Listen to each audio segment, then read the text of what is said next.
bagaimana sih pendapat beberapa pendeta tentang keharaman babi?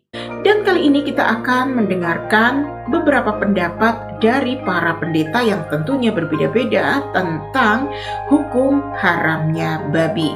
Mari kita simak. Para hadirin sekalian yang ada di tempat ini,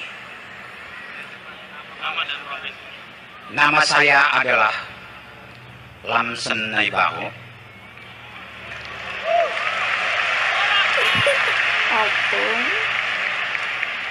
Tinggal di Bekasi, beragama Kristen Advent, tidak makan babi, tidak minum bir, tidak minum kopi, tidak minum teh, tidak makan anjing, tidak makan belut, tidak makan kuda, dan banyak lagi tidak kami makan karena dilarang oleh Allah melalui Alkitabnya. Itulah pendapat dan perkataan yang benar dari seorang pendeta kawakan bernama Lamsen Naibaho yang juga merupakan rekan dialog atau diskusi kami di sosial media. Apa yang dikatakannya memang benar sesuai dengan apa yang tertulis di dalam Bible-nya. Namun, bagaimana dengan pendapat para pendeta yang lainnya yang justru terang-terangan melanggar apa yang tertulis di dalam Bible? Bagi saya, babi itu haram jadi harum. Ya, ini bagi saya ya. Babi itu haram jadi berubah jadi harum. Ketika saya jadi Kristen, babi yang haram itu berubah jadi harum. Bapak Ibu Saudara, daging yang paling banyak dikonsumsi di seluruh dunia adalah daging babi. Daging babi boleh dibilang hampir tidak ada jeleknya. Nah, ini adalah rendang babi. Kalau di Republik kita ini sempat ramai soal rendang babi, tapi ini di Bali, di Nuris, memang udah lama ada rendang babi. Tapi tidak mengganggu siapa-siapa karena makanan nggak ada agamanya.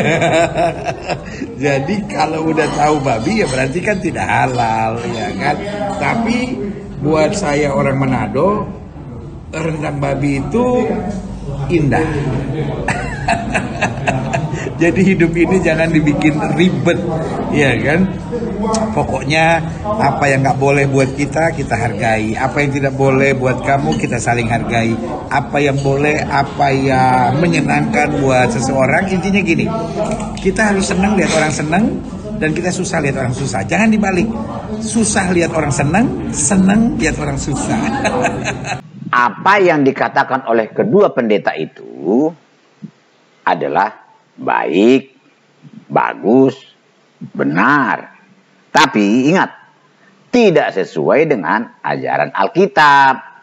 Yang makan babi ini bukan cuma orang Kristen. Ya, ada banyak orang di dunia ini yang makan babi. Tapi yang jadi inti persoalannya, mengapa orang Kristen makan babi? Padahal di dalam kitab suci Kristen sendiri dalam perjanjian lama itu dilarang karena dianggap binatang haram. Nah, saudara perlu ketahui ya bahwa memang di dalam perjanjian lama ada larangan demikian. Tapi orang Kristen percaya di dalam hukum Tauratnya itu ada 3 jenis hukum di dalamnya. Yang pertama itu namanya hukum moral, yang kedua namanya hukum seremonial, yang ketiga itu namanya hukum sipil. Hukum moral misalnya 10 hukum, jangan membunuh, jangan berzina, jangan ucapkan saksi dusta, dan sebagainya. Itu hukum moral. Tapi hukum seremonial ini adalah semua tata aturan peribadatan orang Israel. Misalnya kalau berdosa, korban kambing, potong domba, potong merpati, perempuan yang haid tidak boleh pergi ke bait Allah, lalu tidak boleh makan binatang ini, binatang itu, binatang ini adalah haram, binatang ini halal, boleh dimakan. Itu semua adalah peraturan dalam hukum seremonial, ya. Lalu hukum sipil itu adalah semacam undang-undang negara Israel pada waktu itu. Misalnya, kalau ada nabi palsu, tangkap dan bunuh mati. Kalau ada orang yang kedapatan berzina, rajam dengan batu sampai mati. Kalau ada anak yang melawan orang tua, hukumannya mati. Itu namanya hukum sipil. Nah, saudara-saudara, dari 3 hukum ini mana yang berlaku sekarang? Hukum sipil jelas tidak berlaku. Kenapa? Karena itu undang-undang negara Israel pada waktu itu. Negara Israel sekarang saja tidak memakai itu. Dengan demikian hukum sipil tidak bisa kita berlakukan sekarang. Bagaimana dengan hukum moral? Hukum moral itu harus terus berlangsung sampai kapanpun juga. Hukum seremonial itu tidak pernah dimaksudkan untuk berlaku selama-lamanya. Ya, itu adalah sesuatu yang sifatnya sementara. Kalau saudara membaca di dalam Ibrani pasal yang ke-9 ayat 10, dikatakan di sana, karena semuanya itu di samping makanan, minuman, berbagai macam pembasuhan, hanyalah peraturan-peraturan untuk hidup insani yang hanya berlaku sampai tibanya waktu pembaharuan. Ada kata sampai di situ menunjukkan ada batasan. Saudara, kalau dikatakan saudara libur sampai tanggal 10, setelah tanggal 10 masih libur apa tidak? Tidak kan? Kalau begitu setelah waktu pembaharuan sudah tidak berlaku. Mengapa tidak berlaku? Waktu pembaharuan itu Yesus. Kedatangan Yesus. Dia mati di atas kayu salib, maka semua hukum seremonial berakhir. Itu dibicarakan dalam Efesus pasal 2 ayat yang ke-15. Dengan matinya sebagai manusia, ia telah membatalkan hukum Taurat dan semua ketentuannya. Beginilah jika mereka mengikuti surat-surat dari Paulus, yakni dengan konsep dengan matinya Yesus, maka batallah seluruh hukum Taurat. Padahal Yesus sendiri mengatakan dengan tegas bahwa dia datang bukan untuk meniadakan satu iota pun dari hukum Taurat sampai kiamat atau sampai lenyap langit dan bumi. Kataan Paulus yang menyatakan bahwa dengan matinya Yesus di kayu salib, maka batallah seluruh hukum Taurat. Tentunya hal itu adalah dusta karena Yesus sendiri jelas dan tegas menyatakan bahwasanya dia datang bukan untuk meniadakan satu iota pun dari hukum Taurat hingga lenyap langit dan bumi. Artinya hingga hari kiamat tiba, hukum Taurat itu akan tetap berlaku. Artinya ajaran Yesus ini berlaku untuk selama-lamanya. Sekarang tersedia sahabat Kristen, sebaiknya renungkan dengan baik-baik. Manakah ajaran yang seharusnya kalian ikuti? Apakah ajaran Yesus ataukah ajaran Paulus sang pendusta? Dari perkataan pendeta dan ibu cantik ini, kita tahu bahwa pendeta dan ibu cantik ini tidak tahu bahwa dalam Alkitab ada dua hukum, yaitu hukum Taurat, hukum alam, termasuk hukum kesehatan. Hukum alam dan hukum kesehatan tidak akan pernah berubah, karena jika ada perubahan, maka alam akan punah.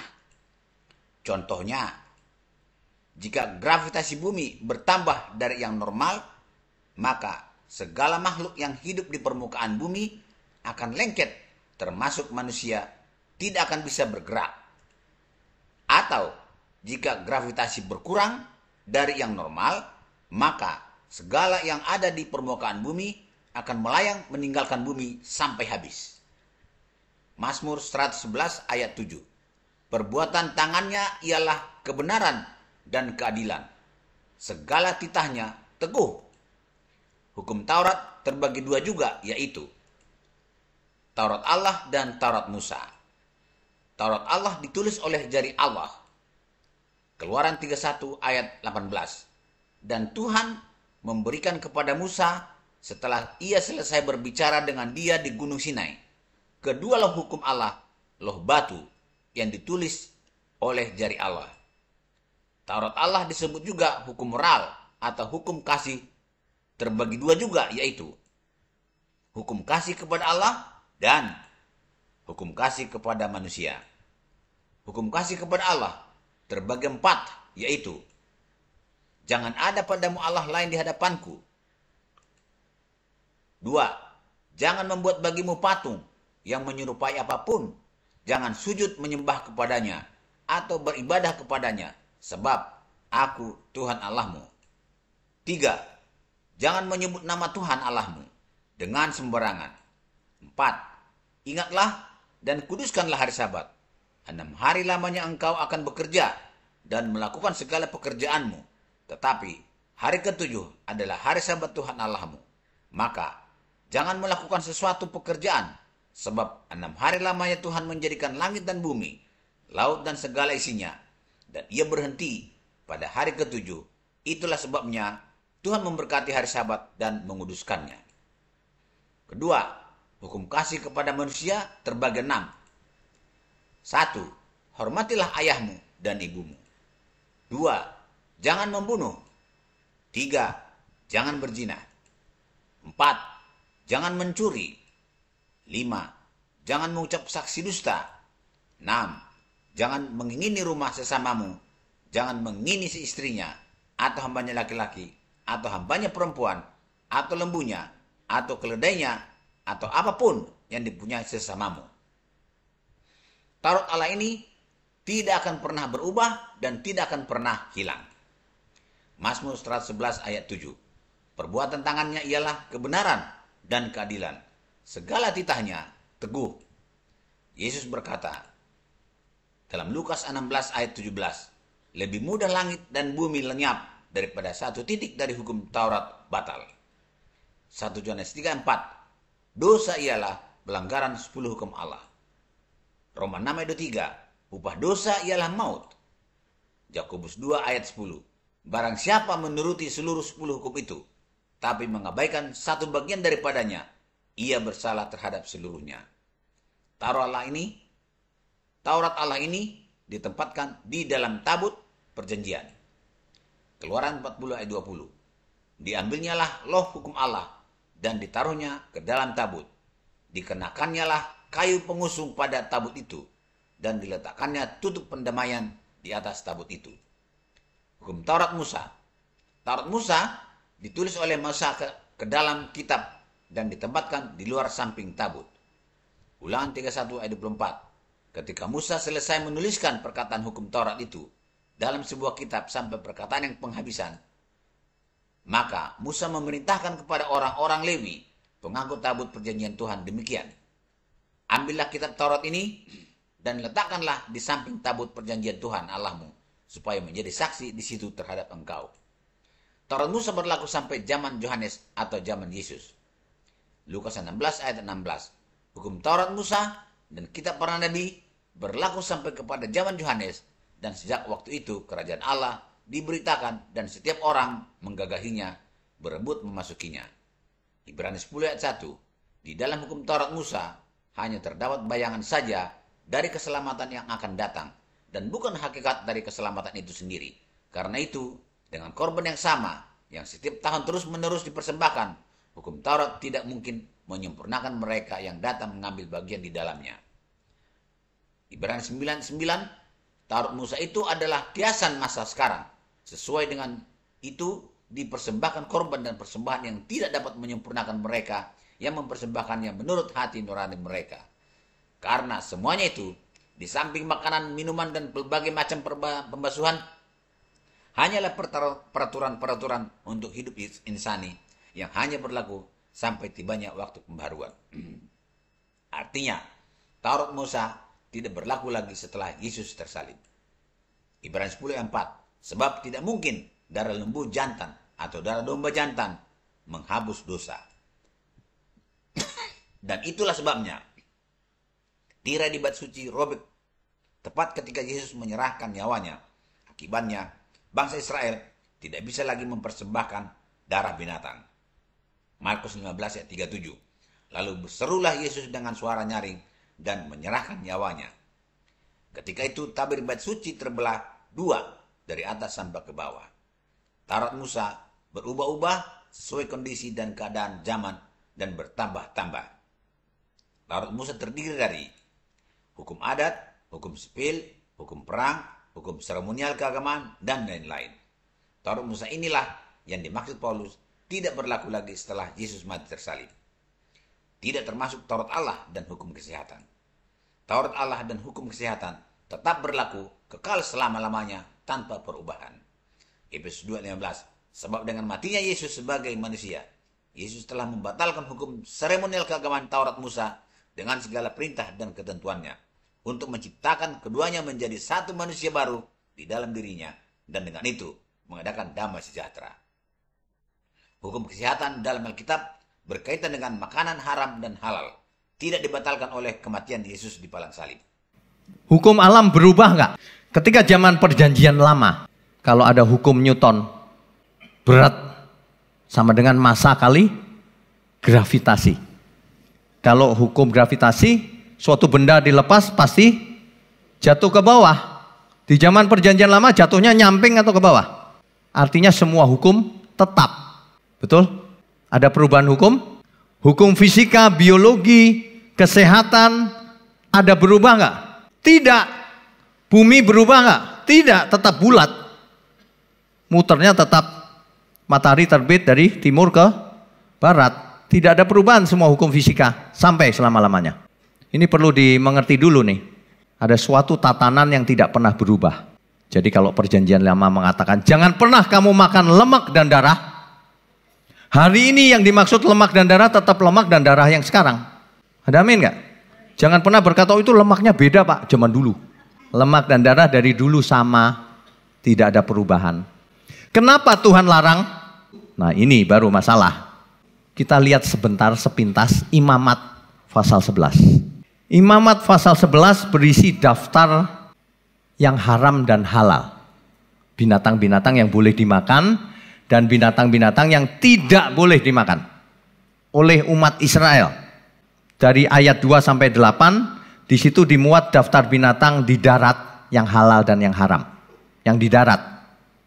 Kalau yang ayat 9 sampai 12, di situ daftarnya ciri-cirinya adalah hewan yang ada di dalam air.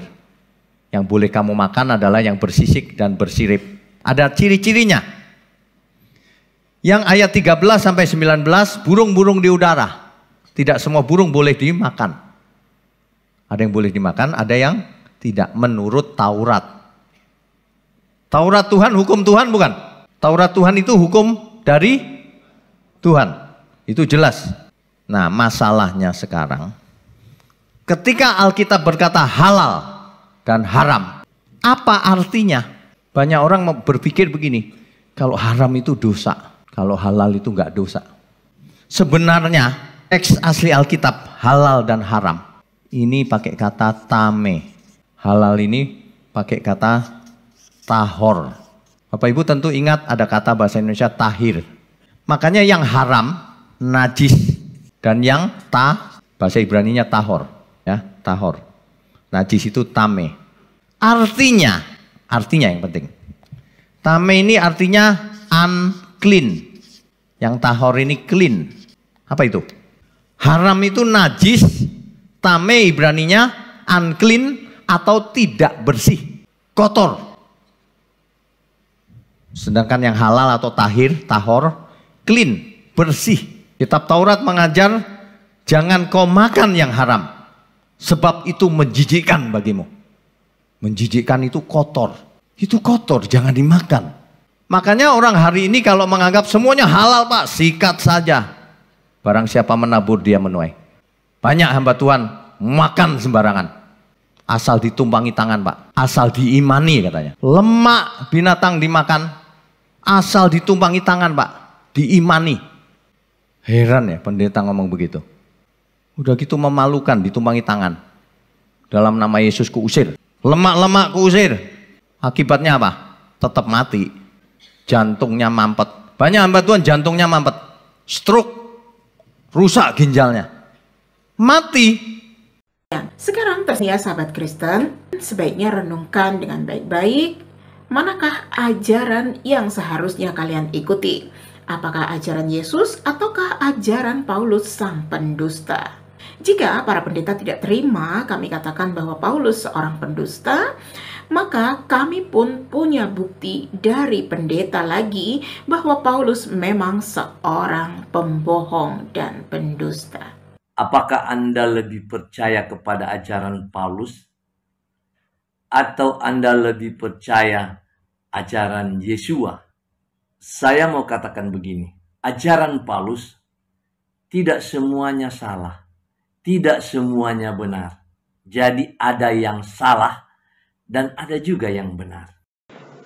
Wahai ibu cantik, janganlah percaya kepada ajaran pendeta, apalagi ajaran ustadz yang mengajarkan ajaran Alkitab. Karena ajaran mereka tidak sesuai dengan ajaran Alkitab. Kalau engkau ingin mengetahui ajaran Alkitab yang sebenarnya, langsunglah pelajari ajaran Alkitab. Supaya kamu mendapat ajaran sejati dari Alkitab.